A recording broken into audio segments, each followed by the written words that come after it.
adduunka qofna ma aha qof ceeb ka saliim ah. haddii aad qof kaga fogaato qalad uu sameeyey waxaad ogaataa inaad adduunka kali ku noqon doonto. haddaba qofka wax yar xukmi wax badanna jeclow. jooji inaad ka murugooto kuwa wax ka sheega noloshaada had iyo jeer, waayo waxaa jira qof aan fikrad ka haysan dhibka aad u soo martay si aad u gaadho maanta meesha aad joogto.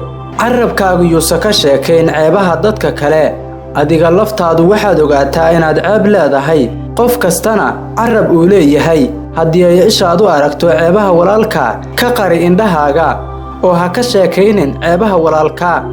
qofka ugu dambeeya ee maskaxdaada ku jira marka aad seexanayso habeen kasta iyo qofka ugu horeeya ee aad ka fikirto markii aad toosto subaxii waxay sabab u noqon karaan labadaasi qof inay ku farxad geliyaan iyo sidoo kale inay murugo kugu abuuraan. haddii ay tahay wakhtiga ugu wanaagsan ama wakhtiga ugu xun ee wakhtigaaga, ogow waa wakhtigaaga, adiga ayaana ka faa'iideysan karaa. sidii aad uga faa'iideysato ayuuna noqonayaa wakhtigu. fahmaddu waxay ka baaxad weyn tahay aqoonta, waxaana jira dad badan oo ku garanaya laakiin aan fahmaynin waxyaabaha aad ka hadlayso.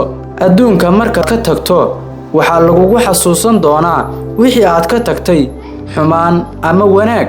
aakhiro marka aad tagto waxaa lagugu xisaabin doonaa wixii aad soo samaysay, camal xun ama camal wanaagsan intaba. haddaba doorashada adiga ayaa leh inta aad dunida ku nooshahay.